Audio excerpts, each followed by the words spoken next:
Hello, my name is Michele Lufino and I work in Oxford in the laboratory of Richard Martins. I started in 2007 with a grant that Richard Martins, the PI in our lab, got from you guys, FARA and Ataxia UK, and that was also funded by NAF, and I finished that, and now I have a fellowship that has been funded again by FARA and Ataxia UK and Bubble Family, and also some contribution from FARA Australasia and the Italian Association ISA.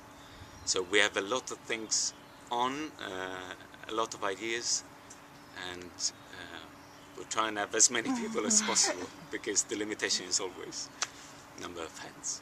In our lab we are specialized in using genomic DNA constructs, which means that we tend to work with very big pieces of DNA, and the aim for this is to try and resemble as much as possible what happens in the patient cells, and so mimic the disease. We have recently published a paper where we demonstrate that using this big DNA vectors is important to achieve long-term expression, in this case of frataxin.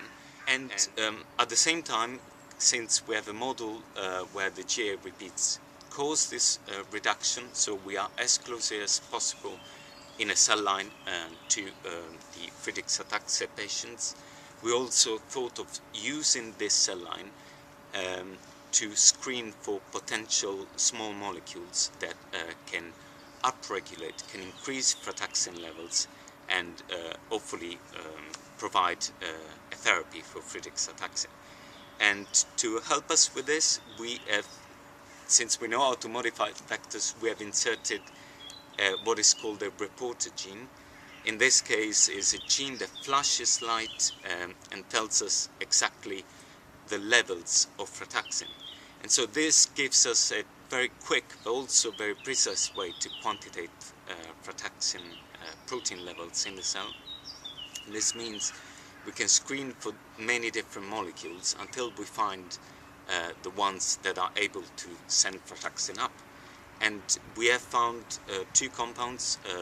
We have demonstrated that they can increase frataxin levels by 1.5 fold, and we've also demonstrated that these compounds can actually alter the gene structure, the chromatin structure around the GA repeats, which is what is generally thought to reduce frataxin levels. If I understood you correct, you've got now a cell model that genetically mimics the disease, basically, because it has the triplet repeat in it. Yes.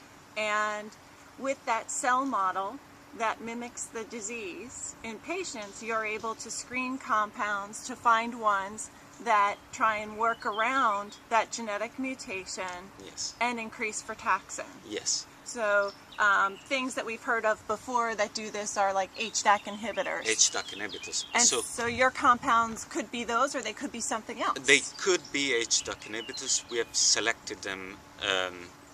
They are new molecules, so nobody really knows what they do. But we have selected them based on the similarity to other known Htac inhibitors. So possibly they are, possibly they're not. We know that they alter chromatin structure, so they might be, but at the same time we don't really know which enzyme they target. So the next studies will be exactly to determine the mechanism of action.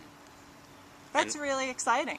It is very exciting. Is this the first International Friedreich's Ataxia conference you've attended? No, I've been to pretty much all the Friedreich's Ataxia conferences since 2007. I presented in Philadelphia, I presented in Chicago last year, and I presented our work also to some patients meetings to explain what we do.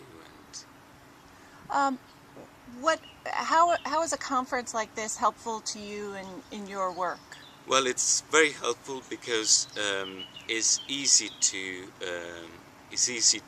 kind of get lost in details, and it's very important to have other people's opinion, to share ideas, and to see that really we are part of the same big family, and other people very often provide ideas that you never thought about, or you thought about doing but you didn't know how to do.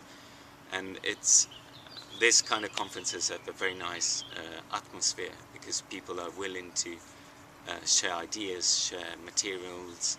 It's very important. You spend a lot of time developing models and systems, and then other people can use those models and systems to study another aspect, and so further increase our knowledge on the protein and on the disease. Thank you so much for all the work that you do. Thank you for helping us and supporting us during all these years.